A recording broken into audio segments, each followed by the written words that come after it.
चलिए, हेलो, कैसे हैं सर आप लोग? बतलाइएगा, आवाज़ वह सब क्लियर है? दिख रहा है बोर्ड पर? और सर आपको अर्धनारीश्वर चैप्टर का ऑब्जेक्टिव का क्वेश्चन चलेंगे, ठीक है ना? ज़रा गौर से सुनना और देखना है। सर अर्धनारीश्वर का हमने सारांश पढ़ा दिया था, बच गया तो उसका ऑब्जेक्टिव हम लोग देखेंगे सर। चलिए देखिएगा, आवाज़ वह सब क्लियर है दोस्त?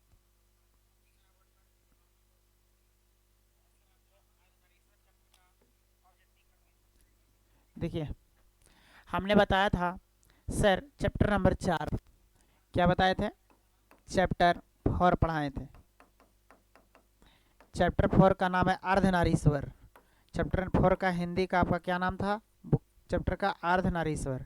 सर इनके जो लेखक थे वो थे रामधारी सिंह दिनकर। कौन है दोस्त? Ramdhari Singh Dinkar, one of the most famous, ठीक है, राइटर, ठीक है ना, इन हिंदी वर्ल्ड में सबसे फेमस राइटर थे सर। अब सुनना है गौर से। कहता है कि रामधारी सिंह दिनकर, चलिए आइए क्वेश्चन पर आते हैं सर। ठीक, रामधारी सिंह दिनकर की पहली कविता पुस्तक प्राणभंग जब प्रकाशित हुई तब वे कितने वर्ष के थे? बताइए। कहता है रामधारी सिंह दिनकर की पहली पुस्तक के नाम प्राणभंग था, जब प्रकाशित हुई तो वे कितने साल के थे? तो 20 साल के थे, 21 साल के थे, 24 साल के थे कि 26 साल के थे? तो सर वह 21 साल के थे। हमने बताया था कि वह 21 साल के आयु के लड़का था सर, और उसने अपनी पहली पुस्तक लिख दिया था प्रणभंग। ठीक है, रामधारी सिंह दिनकर का सर जो पहला पुस्तक जिसका नाम प्रणभंग था वो कब प्रकाशित हुआ? 21 ईयर्स जब थे वो, 21 साल के तब प्रकाशित हुआ था। क्लियर है यहाँ तक? चलिए नेक्स्ट। कहता है अपने जीवन के अंतिम दिनों में, अपने जीवन के अंतिम दिनों में, कहता है दोस्त अपने जीवन के अंतिम दिनों में, अपने जीवन के अंतिम दिनों में किसने नारित्व की साधना की थी? यानी नारी के बारे में बतलाया था, उसकी साधना की थी, उपासना की थी। किसका? नारी का। तो सर कौन ऐसा आदमी चारों? विनोबा भावे, जयप्रकाश नारायण, कि सर जवाहरलाल नेहरू, कि महात्मा गांधी? कौन ऐसा व्यक्ति थे जो अपने जीवन के अंतिम दिनों में किसको? नारित्व की साधना की थी, नारित्व की साधना की थी। तो महात्मा गांधी। कौन हो जाएगा? ऑप्शन डी हो जाएंगे। क्लियर है दोस्त? आगे देखिएगा तीसरा नंबर ऑब्जेक्टिव। कहता है परशुराम की प्रतीक्षा, बहुत फेमस है, ठीक है। परशुराम की प्रतीक्षा शीर्षक काव्य कृति किसकी? रामधारी सिंह दिनकर जी के द्वारा लिखा हुआ बहुत ही पॉपुलर पुस्तक था दोस्त, ठीक है, जिनका नाम था परशुराम की प्रतीक्षा। परशुराम की प्रतीक्षा, परशुराम की प्रतीक्षा किसके द्वारा लिखा गया है? तो परशुराम की प्रतीक्षा जो है वो आपको रामधारी सिंह दिनकर के द्वारा लिखे गए हैं सर, रामधारी सिंह दिनकर के द्वारा लिखे गए हैं, याद रहेंगे। चलिए नेक्स्ट क्वेश्चन देखिए। कहता है शंकर और पार्वती का कल्पित रूप क्या है? अर्धनारीश्वर। अर्धनारीश्वर क्या है? अर्धनारीश्वर शंकर और पार्वती की एक कल्पित मूर्ति है, यानी कल्पित रूप है। उसी को हम क्या कहते हैं दोस्त? अर्धनारीश्वर कहते हैं। क्लियर है? मारो। अगला देखिएगा दोस्त। कहता है रामधारी सिंह दिनकर, रामधारी सिंह दिनकर की काव्य कृति रेणुका का रचना काल क्या है? सर रामधारी सिंह दिनकर के द्वारा एक लिखा गया कविता था, बहुत ही फेमस कविता था, ठीक है, रेणुका। ये रचना काल क्या, यानी कौन सा ईस्वी में इनकी रचना किए थे रामधारी सिंह दिनकर साहब? तो 1935 ईस्वी, 1935 ईस्वी में। ऑप्शन नंबर ए है। मारो। क्लियर है? चलिए छठा नंबर देखिएगा। कहता अर्धनारीश्वर शीर्षक निबंध के अनुसार धर्म साधक महात्मा और साधु किससे भय खाते थे? कहता अर्धनारीश्वर चैप्टर के अनुसार, इस चैप्टर में रामधारी सिंह दिनकर बताते हैं कि सर महात्मा और साधु व्यक्ति जो थे, ठीक है, संत जो होते हैं वो किनसे भय खाते हैं, किनसे डरते हैं? तो नारी से डरते हैं। किनसे? तो नारी से, तो नारियों से। नारियों से डरना चाहिए, ठीक है, दूर रहना चाहिए सर, नारियों से दूर रहना चाहिए, जीवन तर जाएगा दोस्त, ठीक है। धर्म साधक महात्मा और साधु भी इनसे डरते हैं। किनसे? तो नारियों से। तो ऑप्शन कितना हो जाएंगे? बी हो जाएंगे। क्लियर है? चलिए नेक्स्ट। नेक्स्ट क्या कहता है? कहता पराधीनता के कारण, किसके कारण? पराधीनता के कारण नारी अपने अस्तित्व की अधिकारिणी नहीं रही। पराधीनता के कारण मतलब सर गुलामी के कारण नारी अपनी अस्तित्व की अधिकारिणी नहीं रही, वह अपने अस्तित्व की रक्षा करने वाली नहीं रही, ठीक है। यह उक्ति किस शीर्षक पाठ से लिया गया है? तो अर्धनारीश्वर पाठ का है ये वाला शीर्षक। ये जो है ये बात जो लिखा हुआ है किस चैप्टर का है? अर्धनारीश्वर का। किसका है?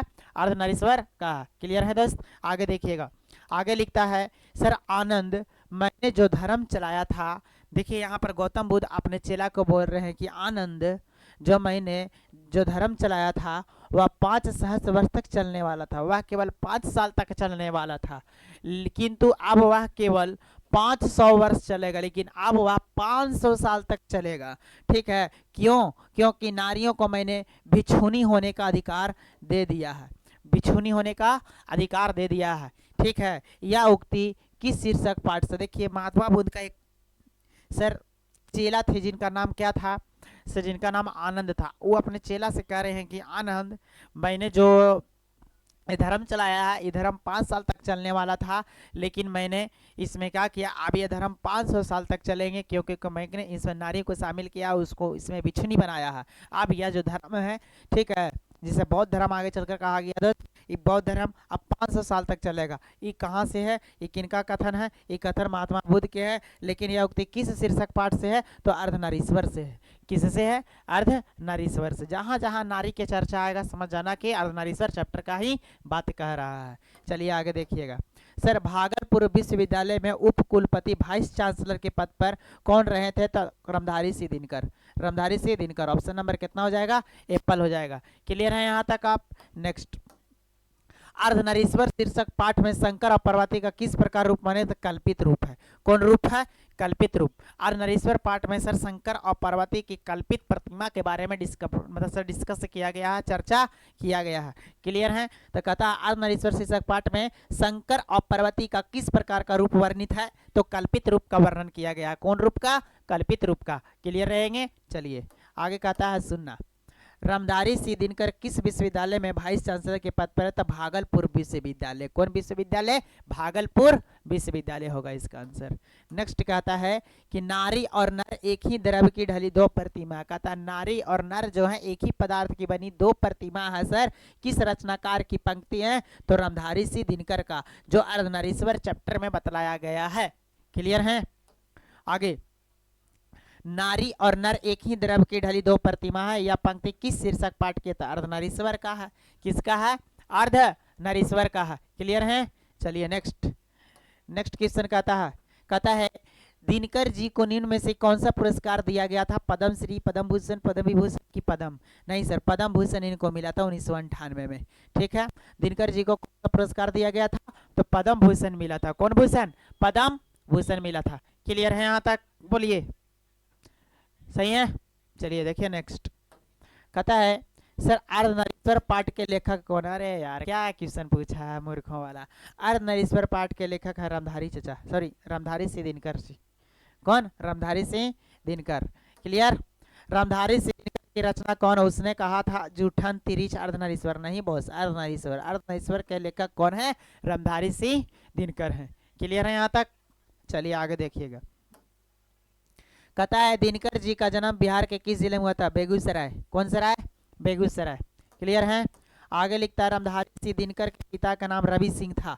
कौन सिंह? रवि सिंह। रामधारी सिंह पिता के नाम क्या था? रामधारी सिंह दिनकर जी के पिताजी के नाम, रामधारी सिंह दिनकर जी के पिता के नाम रवि सिंह था। रवि सिंह याद रखिएगा दोस्त। आगे देखिएगा, दिनकर जी की पहली काव्य पुस्तक कौन सी है? कुरुक्षेत्र, हुंकार, रसवंती, प्रणभंग। प्रणभंग दोस्त पहली कौन है? प्रणभंग। 21 वर्ष की आयु में लिखे थे सबसे पहला। कितने साल की आयु में? 21 साल की आयु में लिखे थे। 21 साल की आयु में ये लिखे थे भाई। ऐसे रहा। अरे यार ये क्या हो रहा है? 21 साल की आयु में लिखे थे।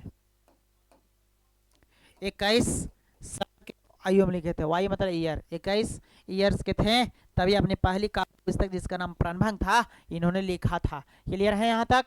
बोलिए, सेटिस्फाई है? चलिए आगे ध्यान दीजिए सर। कहता है 20 नंबर क्वेश्चन, दिनकर की पहली कविता किस पत्रिका में प्रकाशित हुई थी? छात्र सहोदर नामक पत्रिका में। छात्र सहोदर नामक पत्रिका में इनका पहला प्रकाशित हुआ था कविता सर, जिसका नाम क्या था? प्रणभंग था, जो 21 साल की उम्र में इन्होंने लिखा था। प्रणभंग 21 ईयर्स के उम्र में इन्होंने प्रणभंग नामक पुस्तक लिख दिया था कविता को। क्लियर है? आगे, दिनकर जी की पहली कविता कब प्रकाशित हुई? 1925 में, सॉरी 1935। कब प्रकाशित हुई थी? 1935 में। 1935 में प्राणभंग। 1935 में 1935 में प्राणभंग याद रखिएगा। कहता है निम्न में से रामधारी सिंह दिनकर की रचना है शिशि पल्लद नल उर्वशी। उर्वशी के लिए इनको प्राइज भी मिला था। उर्वशी के लिए मैग्नेसे से या मैक्से से प्राइज भी मिला था सर। रामधारी सिंह दिनकर की रचना है उर्वशी। उर्वशी किनकी रचना है? रामधारी सिंह दिनकर जी की रचना है। क्लियर है? आगे देखिएगा, बुद्ध और महावीर ने नारियों को कौन सा अधिकार दिया था? भिक्षुणी होने का। क्या होने का? भिक्षुणी होने का। क्लियर है? बताइएगा। आगे देखिएगा सर, पुरुष जब नारी के गुण लेता है तो वह देवता बन जाता है, लेकिन नारी जब नार के गुण लेते हैं तो वह राक्षस हो जाती है। किसका कथन है? तो मुंशी प्रेमचंद जी का स्टेटमेंट है। किनका कथन है? मुंशी प्रेमचंद का। पुरुष जब नारी के गुण लेता है तो वह देवता बन जाता है, लेकिन नारी जब नर के यानी पुरुष के गुण लेती है तो वह राक्षसनी बन जाती है, राक्षस बन जाती है। यह किसका कथन है? तो प्रेमचंद का। किसका कथन है? प्रेमचंद का। क्लियर है? चलिए सर, 25 नंबर क्वेश्चन कहता है, अर्धनारीश्वर का किस विधा से संबंध? अर्धनारीश्वर क्या? भाषण है, कहानी है, कविता है, एकांकी है? एकांकी है। क्या? एकांकी है। अर्धनारीश्वर क्या है? एकांकी है। एकांकी, ठीक है। अर्धनारीश्वर एकांकी, अच्छा से पढ़िएगा, एक अंकी है, एकांकी है। क्लियर है? चलिए 26, अर्धनारीश्वर शीर्षक पाठ में कौन समय वृत्त बन गया और नारी को उसने कली मान लिया? कहता अर्धनारीश्वर पाठ के अनुसार कौन सर वृत्त बन गया और नारी को कली बना दिया है? तो युवक, युवक, युवती, जनता, पुरुष। नहीं, पुरुष होगा। क्या होंगे? पुरुष। क्लियर है यहाँ तक? आंसर 26 का डी होगा। 27, नारी तो हम हूं करी, नारी तो हम हूं करी, तब ना किया विचार, नारी हूं तब हूं किया, तब ना किया विचार, जब जानी तब परिहारी, नारी महाविकार। जब जाना तब पता चला कि नारी बहुत विकार है। ठीक है। यह पंक्ति किस पाठ से है? तो अर्धनारीश्वर पाठ से है। किस पाठ से है? अर्धनारीश्वर पाठ से। अर्धनारीश्वर पाठ से है। चलिए 28, निम्नलिखित में से कौन सी रचना दिनकर जी की नहीं है? मतलब इसमें से कौन सा एक ऐसा है जो दिनकर जी के द्वारा नहीं लिखा गया? तो जूठन। जूठन दिनकर जी के द्वारा लिखा हुआ नहीं है, जूठन किसी और के द्वारा लिखा गया है सर। चलिए आगे बताएंगे। ठीक है। 29 कहता है, निम्नलिखित में से कौन सी रचना दिनकर जी की है? तो परशुराम की प्रतीक्षा। परशुराम की प्रतीक्षा किनका द्वारा लिखा गया है? तो रामधारी सिंह दिनकर जी के द्वारा लिखा गया है। 30 नंबर क्वेश्चन, दिनकर को कृति पर भारतीय ज्ञानपीठ पुरस्कार प्राप्त हुआ था? तो उर्वशी पर कि कुरुक्षेत्र पर? उर्वशी, कुरुक्षेत्र, कुरुक्षेत्र, उर्वशी। बताइएगा सर। कहता है दिनकर को किस कृति पर भारतीय ज्ञानपीठ पुरस्कार मिला था? तो कुरुक्षेत्र पर। इसमें थोड़ा डाउट है, 1 मिनट सर देख लीजिएगा। उर्वशी देगा, ठीक है ना? क्या देंगे? उर्वशी देंगे। अगला क्वेश्चन, युद्ध और शांति की समस्या पर लिखी गई काव्य कृति है? नीलकुसुम नहीं, कुरुक्षेत्र। कौन? कुरुक्षेत्र। युद्ध और शांति की समस्या पर लिखी गई काव्य कृति है, दिनकर जी के द्वारा लिखा गया काव्य कृति है तो कुरुक्षेत्र। कौन क्षेत्र? कुरुक्षेत्र में महाभारत का वर्णन है दोस्त। आगे कहता है, अर्धनारीश्वर कल्पित रूप शिव और पार्वती का। शिव और पार्वती कल्पित रूप ही आपको अर्धनारीश्वर, जिसका मतलब आधा नारी और आधा पुरुष, मतलब सर दोनों आधा आधा शंकर आधा पार्वती होते हैं। तो शिव और पार्वती का कल्पित रूप है अर्धनारीश्वर। क्लियर है? नेक्स्ट 33 नंबर कहता, गंधारी दुर्योधन की माँ थी। गंधारी कौन थी? गंधारी दुर्योधन की माँ थी। गंधारी किन की माँ थी? दुर्योधन की माँ थी। One of the most important character of your Mahabharata. ठीक है ना? आगे लिखता है सर, प्रेमचंद थे। प्रेमचंद कथाकार थे। कहानी लिखने वाले एक व्यक्ति को कथाकार कहा जाता है, तो प्रेमचंद क्या थे? कथाकार थे। आगे देखिएगा, कहता है दिनकर का जन्म कब हुआ था? तो दिनकर का जन्म हुआ था 23 सितंबर 1908 को। 23 सितंबर 1908 को बेगूसराय में हुआ था, बिहार में ही पड़ता है आपका। क्लियर है? दिनकर किस युग के कवि हैं? तो छायावादोत्तर युग के कवि हैं सर। छायावादोत्तर युग के कवि हैं दिनकर जी। किस युग के हैं? छायावादोत्तर युग के कवि, यानी छायावादी युग के बाद के जो कहलाते हैं उसे छायावादोत्तर युग कहते हैं। तो उसी युग के थे कौन? तो रामधारी सिंह दिनकर जी। अगला क्वेश्चन है सर आपको, संस्कृति के की कृति है? तो रामधारी सिंह दिनकर जी का लिखा हुआ है। ये संस्कृति के 4 अध्याय किनकी कृति है? तो रामधारी सिंह दिनकर जी की कृति है।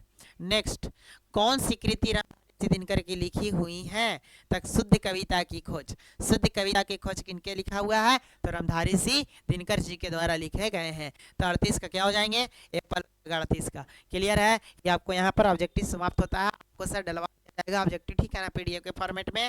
इसी तरीका का ये उसका आंसर था। ठीक है। अब यहाँ पर आइए, ऑब्जेक्टिव से सब्जेक्टिव में आइए। कहता है, अब सब्जेक्टिव क्वेश्चन में आइए, देखिए क्या कहता है। नारी में का गुण किसमें? नारी में पुरुष का गुण और पुरुष में नारी का गुण होना चाहिए या नहीं? हाँ होना चाहिए, क्योंकि दोनों समान समान होते हैं। सुनिए क्या कहता है आंसर आपका। कहता अर्धनारीश्वर शिव और पार्वती का कल्पित रूप है, जिसका आधा शरीर पुरुष का और आधा अंग यानी आधा शरीर नारी का होता है। एक ही मूर्ति के दो भुजाएं, एक त्रिशूल लिए, दूसरी कलाई में चूड़ियां पहने हुए, और एक मूर्ति के दो ही पांव हैं, एक जड़ीदार साड़ी पहनी है, ठीक है, और दूसरा बाघ अंबर। बाघ अंबर कहने का मतलब सर बाघ वाला कपड़ा पहना हुआ, बाघ का छाल वाला से ढका हुआ। या शिव और शक्ति का समन्वय रूप है, यानी मिला हुआ रूप है शिव और पार्वती का। इस स्वरूप की कल्पना के पीछे इस बात का संकेत है कि नर और नारी पूर्ण रूप से समान है। तो नारी में पुरुष का भी गुण हो सकता है और पुरुष में नारी का भी गुण हो सकता है। हाँ क्लियर है। दूसरा क्वेश्चन कहता है पुरुष जब नारी से गुण लेता है तब वह क्या बन जाता है? पुरुष जब नारी का गुण लेता है तो वह देवता बन जाता है, लेकिन नारी जब पुरुष का गुण लेती है तो राक्षस बन जाती है, राक्षसनी। कहता है दिनकर जी का कहना है कि जिस पुरुष में नारीत्व नहीं वह अपूर्ण है। दिनकर जी का कहना है कि जो व्यक्ति में नारी का गुण नहीं है वो इनकम्प्लीट मैन है, अच्छा आदमी ही नहीं है, वो नारित्व नहीं है, वह अपूर्ण है। अतः प्रत्येक नर को एक हद तक नारी बनना आवश्यक है, प्रत्येक व्यक्ति को नारी बनना जरूरी होता है। कहता है जिस पुरुष में नारी के गुण समावेश हो जाता है, जिस पुरुष में नारी का गुण चला जाता है, ठीक है, उसमें प्रेम, दया, करुणा एवं सहनशीलता के भाव जागृत हो जाते हैं। उसमें प्रेम की भाव जागृत हो जाती है, दया के भाव, प्रेम की भाव, करुणा, करुणा मतलब दया, ठीक है, किसी के प्रति सहानुभूति दिखाना, सहनशीलता, सहने की क्षमता का भाव आ जाते हैं। अगर उसमें नारी गुण पाए जाते हैं तब पौरुष, साहस एवं शौर्य तो उसके स्वाभाविक गुण है। मनुष्य का स्वाभाविक गुण है कि उसमें पौरुष रहेंगे, उनमें साहस होंगे, उनमें शौर्य होंगे, ये उनके स्वाभाविक ही गुण है। लेकिन प्रेम करने का गुण, दया करने का गुण, और सर आपको करुणा का गुण, सहनशीलता का गुण, इन नारी जब आप में हेल जाएंगे तभी आएंगे। गांधी जी ने अपने जीवन के आखिरी दिनों में नारित्व की साधना की थी। उनकी पोती ने उनके ऊपर जो पुस्तक लिखी है उसका नाम है बापू मेरी माँ। बापू मेरी माँ। दया, माया, सहिष्णुता और भीरुता से स्त्रीयोचित गुण कहे जाते हैं, किंतु क्या उन्हें अंगीकार करने से पुरुष के पौरुष में कोई अंतर आने वाला है? लेखक ने ठीक ही कहा है, लेखक ने ठीक ही कहा है कि सर पुरुष जब नारी से गुण लेता तो वह क्या बन जाता? पुरुष जब नारी से गुण लेता है तो वह देवता बन जाता है, लेकिन जब वही नारी पुरुष से गुण लेती है तो क्या बन जाती है? राक्षसनी बन जाती है। राक्षसनी क्या बन जाती है? राक्षस बन जाती है। कहता है दिनकर का निधन कहाँ और किन परिस्थितियों में हुआ था? दिल का दौरा पड़ने से हुआ था दिनकर जी का निधन, ठीक है ना, सुना देते हैं। निधन के दिन दिनकर जी जेपी से मिले थे। जेपी के मतलब सर जयप्रकाश नारायण जी से मिले थे, जो आपको क्रांति, संपूर्ण क्रांति के नारा दिए थे। इससे पीछे का चैप्टर हम यही पढ़ाए थे दोस्त, जो एक भाषण था। उसी रात्रि वे जेपी के मित्र रामनाथ गोयनका, इंडियन एक्सप्रेस के मालिक थे रामनाथ गोयनका, उन्हीं के यहाँ रुके हुए थे। उनके घर पर मेहमान के रूप में रुके थे। रात को दिल का दौरा पड़ा, 3 मिनट में उनको अस्पताल पहुंचाया गया। सभी सभी व्यवस्था थी वहां पर, सभी डॉक्टर साहब, डॉक्टर सब तरह से तैयार थे, लेकिन दिनकर जी फिर से जिंदा नहीं हो पाए। उसी रात 24 अप्रैल 1974 को उनका निधन हो गया। 24 अप्रैल 1974 को क्या हो गया? उनकी डेथ हो गई।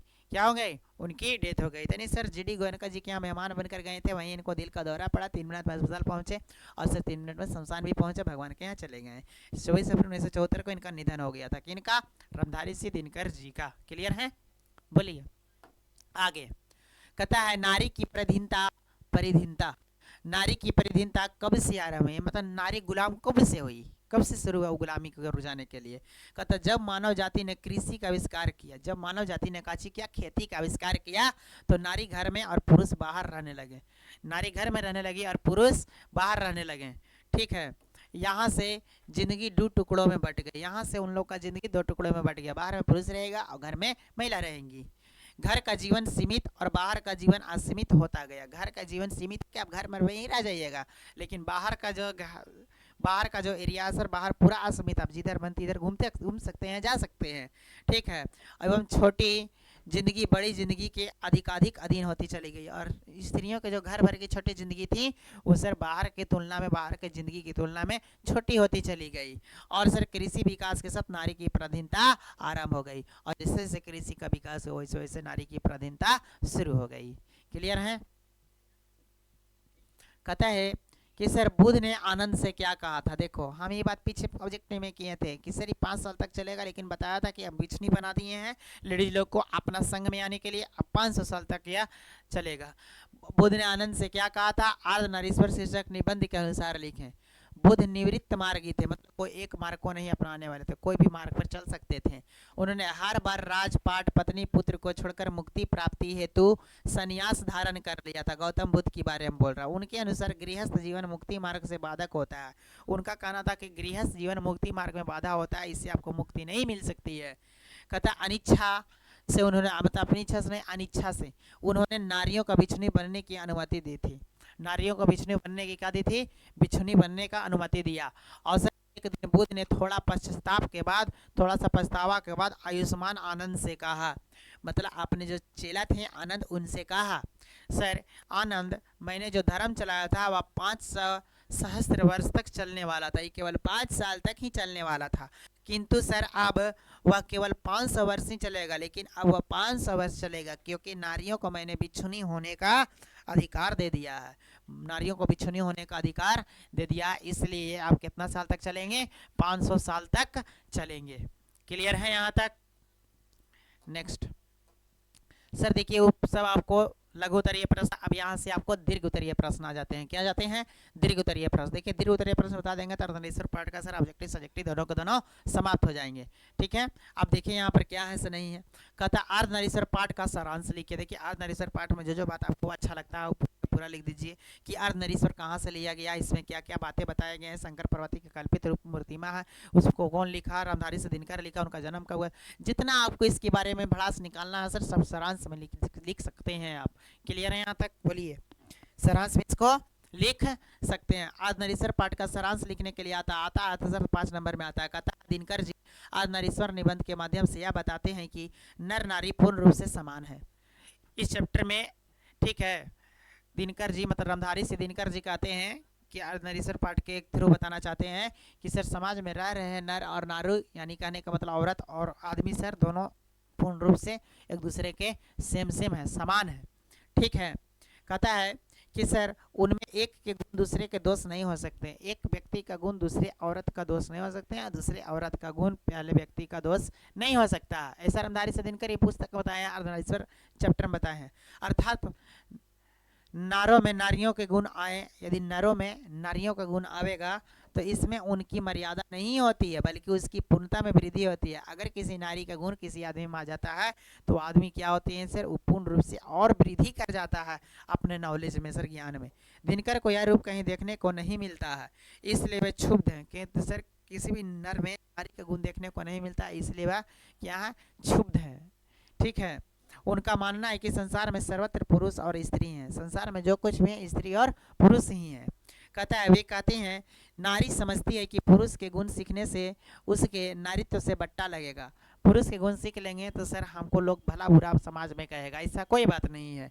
कहता है इसी प्रकार पुरुष समझता है कि स्त्रियोचित गुण अपनाकर सहस्त्रैन हो जाएगा। कहने का मतलब सर अगर वह स्त्री का गुण अपना लेगा तो वह क्या हो जाएंगे, वह समाज में मुंह दिखाने लायक नहीं रहेगा, ऐसा कुछ बात नहीं है दोस्त। ठीक है, सब में एक दूसरे का गुण पाया जाना चाहिए।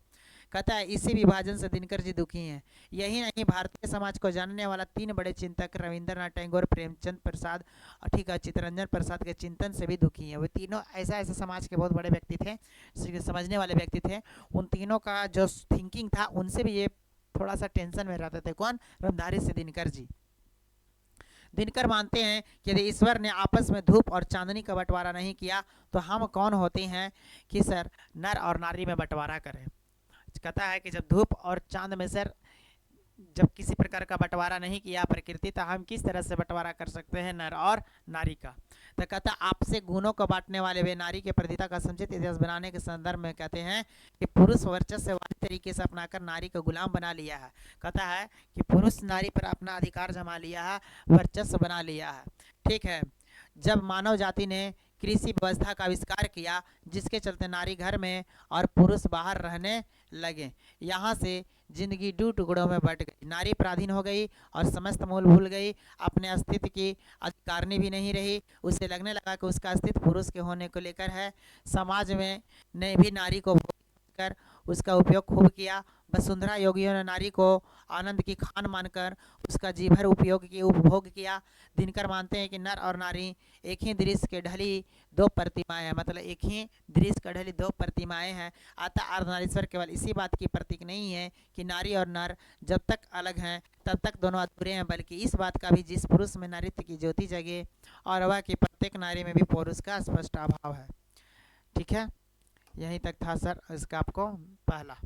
दूसरा क्वेश्चन का था, सारांश था अर्धनारीश्वर पाठ का। अर्धनारीश्वर पाठ में रविंद्रनाथ प्रसाद और प्रेमचंद को चिंतन से दिनकर क्यों असंतुष्ट हैं? कहते हैं कि उन्होंने महिला के बारे में कुछ नहीं सोचा, सिर्फ पुरुष के बारे में सोचा, इसलिए सर रामधारी से दिनकर जी क्या है, रविंद्रनाथ टैगोर, जयशंकर प्रसाद और प्रेमचंद के चिंतन नारियों से प्रति अलग रहे हैं। इन कवियों और रोमांटिक चिंतकों में नारियों के प्रति जो रूप प्रकट हुआ है वह भी उसका अर्धनारीश्वर रूप नहीं है। प्रेमचंद ने कहा है कि पुरुष जब नारी का गुण लेता है तो वह देवता बन जाता है, किंतु नारी जब पुरुष का गुण सीखती है तो वह राक्षसी हो जाती है। इस प्रकार जयशंकर प्रसाद जी ने कूड़ा के विषय में यह कहा जाए कि ईड़ा वह नारी है जिसमें पुरुषों के गुण सीखे हैं, तो निष्कर्ष यह निकलेगा कि प्रसाद जी भी नारी को पुरुष के क्षेत्र में अलग रखना चाहते हैं, क्योंकि दोनों एक ही चीज होता है, पुरुष और नारी दोनों समान समान होते हैं, सेम सेम होते हैं। कवि रविंद्रनाथ ने भी नारियों के बारे में कुछ ऐसे विचार दिए हैं। उनके अनुसार नारी की सार्थकता उसकी प्रतिमा के मोहक और आकर्षक होने में है। केवल पृथ्वी की शोभा, केवल आलोक, केवल प्रतिमा बनने में, कर्म कीर्ति, वीर्यबल और शिक्षा दीक्षा लेकर वह क्या करेगी? परंतु राष्ट्र कवि दिनकर उक्त कवियों एवं लेखकों को विचार से असंतुष्ट है। उनका मानना है कि नारियां एवं एक अभिशाप नहीं है, स्त्रियों का अभिशाप काल समाप्त हो गया है। अब विकारों की खान और पुरुषों की बाधा नहीं मानी जाती है। अब नारी प्रेरणा का उद्गम बन गई है, शक्ति का हो स्रोत बन गई है। अब वह पुरुषों की थकान की औषधि बन गई है। पुरुषों जब थकता है तो उसकी दवा दर्द समझती है। अतः नारी और नर एक ही द्रव की, एक ही वस्तु की ढली दो प्रतिमा है। वे एक दूसरे के पूरक हैं। प्रारंभिक काल में दोनों बहुत कम समान थे, लेकिन आज भी वैसा होना चाहिए। अब सर नर और नारी में किसी प्रकार का कोई अंतर नहीं होना चाहिए, दोनों समान रूप से आगे बढ़ सकते हैं, क्योंकि दोनों समान समान ही हैं। अगला लिखता है, अर्धनारीश्वर की कल्पना क्यों की गई होगी और आज इसकी क्या सार्थकता है? क्या है, अर्धनारीश्वर की कल्पना क्यों की गई थी और आज उसका क्या सार्थकता है, यानी उसका क्या मतलब है? सुनिएगा दोस्त। कहता है अर्धनारीश्वर स्त्री और पुरुष के गुणों को एक करके बताया गया है कि नर नारी पूर्ण रूप से समान है। नर और नारी दोनों एक दूसरे के क्या हैं? पूर्ण रूप से सेम सेम हैं, और उनमें एक के गुण दूसरे के दोष नहीं हो सकते हैं। अर्थात नर में नारी के गुण आ जाए तो उससे उनकी मर्यादा ही नहीं होती है। अगर किसी नर में नारी के गुण आ जाएगी तो उसका इज्जत नहीं घटेगा, बल्कि उनकी पूर्णता में वृद्धि होगी, बल्कि उनके पूर्णता में सर और इंक्रीजमेंट होगी, यानी वृद्धि होगी। आज इसकी ज़रूरत इसलिए है कि पुरुष समाज वर्चस्ववादी है और उसने यह समझ रखा है कि पुरुष में स्त्रियोचित गुण आ जाने पर स्त्रैण हो जाता, कि पुरुष में स्त्रियों के गुण आ जाने से वह स्त्री बन जाता। ऐसा कुछ नहीं है। उसी प्रकार स्त्री समझती है कि पुरुष के गुण सीखने से उसके नारित्व में बट्टा लगता है। कहता है उस तरीका से स्त्री समझती है कि पुरुष के गुण सीख लेंगे तो उसके नारित्व में क्या लग जाएगा? बट्टा लग जाएगा, दाग लग जाएगा। लेकिन सर इस प्रकार पुरुष के गुणों के बीच एक प्रकार का विभाजन हो गया है, तथा विभाजन की रेखा को लांघने नर और नारी दोनों को भय है। लेकिन विभाजन की रेखा लांघने से नर अगर स्त्री नहीं बनेगा, स्त्री अगर नर बन जाएगी तो दोनों को डर है। ठीक है, इसलिए अर्धनारीश्वर की जरूरत है, इसलिए अर्धनारीश्वर की जरूरत है। कहता है अर्धनारीश्वर में कि पुरुष भी स्त्री बन सकता है, स्त्री भी पुरुष बन सकती है। क्लियर है? संसार में पुरुषों के समान स्त्रियां हैं। पुरुषों ने स्त्री के षड्यंत्रों के जरिए अधीन कर रखा है।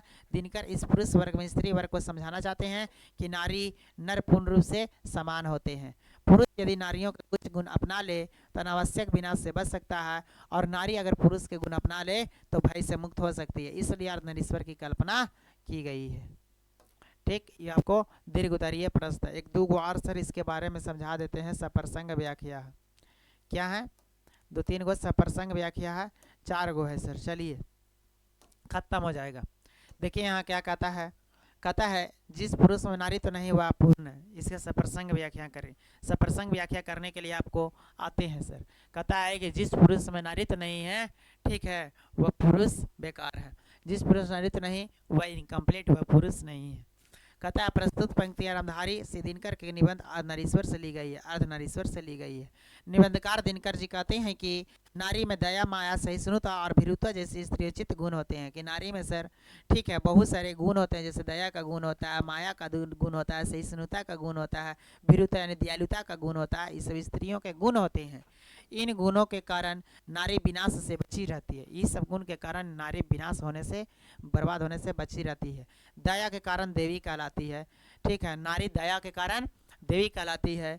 भीरुता के कारण अनावश्यक विनाश से बच जाती है। यदि इस गुणों को पुरुष अंगीकार कर ले तो पुरुष के पौरुष में कोई दोष नहीं आता है और पुरुष नारी से पूर्ण हो जाता है। इसलिए निबंधकार अर्धनारीश्वर की कल्पना करता है, जिसमें पुरुष का गुण और स्त्री पुरुष का गुण लेकर के महान बन सकते हैं। यानी कोई भी स्त्री पुरुष का गुण अपना सकती है, या कोई भी स्त्री पुरुष का गुण अपना सकती है, या कोई भी पुरुष स्त्री का गुण अपना सकता है और वह महान बन सकता है। दोस्त कहता है प्रकृति ने नर नारी को समान बनाया पर गुणों के अंदर है। अतः निबंधकार नारीत्व के लिए एक महान पुरुष गांधी जी का हवाला देता है। गांधी ने अंतिम दिनों में नारीत्व की ही साधना की थी।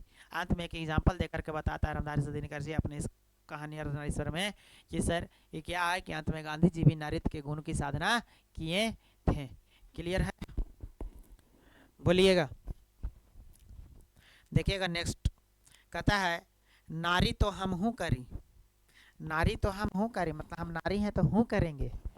तब न किया विचार, उस समय आप विचार नहीं किए। जब ज्ञानी तब परिहारी। ठीक है, जब ज्ञान आया तब आपको समझ में आ रहा है कि नारी महाविकार, कि नारी बेकार होती है। कहता है प्रस्तुत वाक्य राष्ट्र कवि धारी से दिनकर द्वारा रचित अर्धनारीश्वर निबंध से लिया गया है। लेखक के अनुसार आज पुरुष और स्त्री में अर्धनारीश्वर का यह रूप कहीं भी देखने में नहीं आता है। संसार में स्त्री में दूरियां बढ़ती जा रही है। संसार में सर्वत्र पुरुष पुरुष है और स्त्री स्त्री है। नारी समझती है कि पुरुष भी स्त्रियोचित गुणों को अपनाकर समाज में अस्त्रहीन लाने में घबराता है। स्त्री और पुरुष के गुणों के बीच प्रकार का विभाजन हो गया है और विभाजन की रेखा को लांघने में नर और नारी दोनों को डर लगता है। लेकिन आज नर और नारी में सामंजस्य की आवश्यकता कहीं अधिक बढ़ गई है। आज के युग में दोनों की समान अनिवार्यता है, नर नारी एक दूसरे के पूरक है। लेकिन आजकल के ज़माना में ऐसा लगता है सर स्त्रियां जेंट्स से कम नहीं है, औरत आदमी से कम नहीं है, दोनों एक दूसरे से बराबर पर आ गए हैं सर। ठीक है, जो काम मनुष्य करता है, आदमी करता है, वही काम अब औरत भी करने लगी है। औरत ट्रेन चलाने लगी है, हवाई जहाज़ उड़ाने लगी है सर, अपना क्षमता संभाल सकती है। ठीक है, ज़रूरी नहीं कि सर कोई भी काम करने के लिए आदमी की ही ज़रूरत पड़े, स्त्री भी वो काम को अच्छे से अब निर्वहन कर सकती है। कहता है एक के बिना दूसरे के कार्य अधूरा है, मतलब एक के बिना दूसरे के काम अधूरा है। जी सर बात सही है कि समाज को चलाने के लिए दोनों गाड़ी की ज़रूरत होती है, दो पहिया होते हैं गाड़ी के लिए सर। ठीक है, एक स्त्री और एक पुरुष, दोनों को जरूरत है समाज को चलाने के लिए। कहता है नर काया है तो छाया, अगर नर काया है तो नारी उसकी क्या है, छाया है।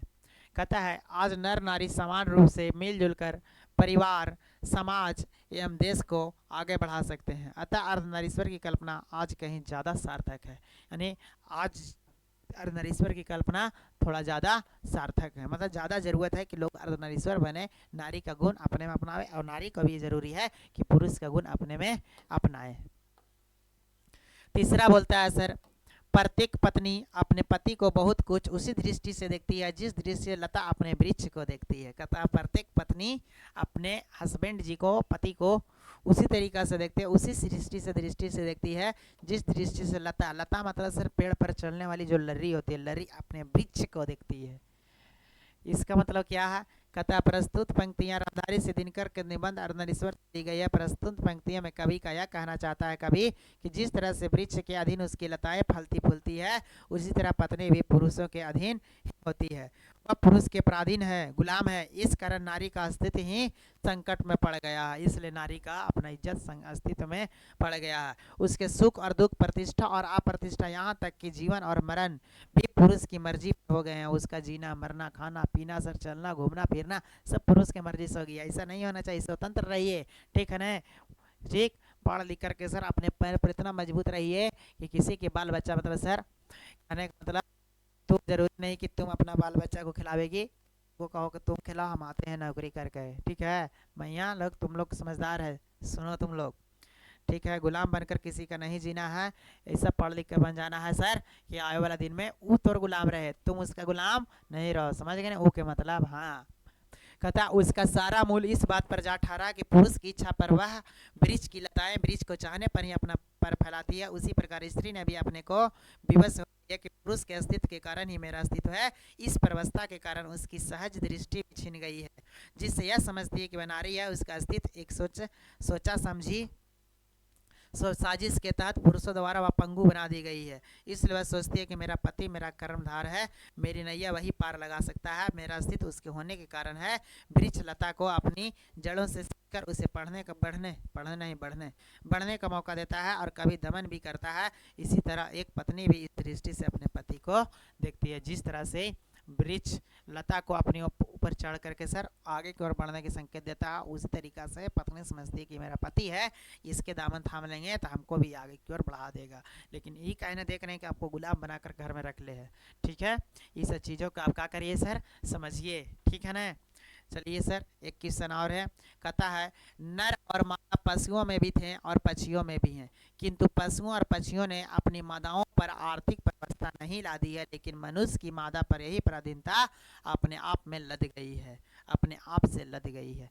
कहता पशु पक्षी में भी क्या होती है, पराधीनता पाई जाती है, लेकिन पशु पक्षी अपने मादा पर सर किसी प्रकार का कोई गुलामी नहीं दिखाते हैं। लेकिन मनुष्य में भी मादा और नर पाए जाते हैं, लेकिन जो मादा है उस पर पराधीनता नर लाद दिया है आज के डेट में। क्यों, इसी का व्याख्या करना है। ठीक है। कहता है प्रस्तुत पंक्तियां रामधारी सिंह दिनकर द्वारा रचित निबंध अर्धनारीश्वर पाठ से ली गई है।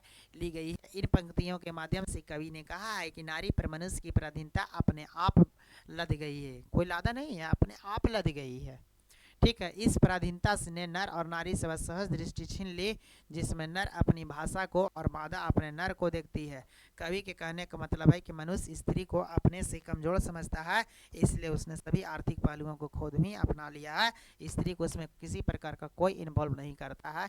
ऐसा नहीं होना चाहिए। समाज में स्त्री और पुरुष दोनों बराबर बराबर हैं। ये थे आपको सर चैप्टर नंबर 4 अर्धनारीश्वर का objective subjective plus objective subjective लघु उतरिए मतलब सर दीर्घ उतरिए सब हमने बता दिया है। अब यहाँ से होंगे, अब यहाँ से आपको जा रहे हैं सर। ठीक है, गुड नाइट, मिलते हैं अगले क्लास में। ठीक है, पढ़ते रहिए, मस्त रहिए, ज़बरदस्त रहिए।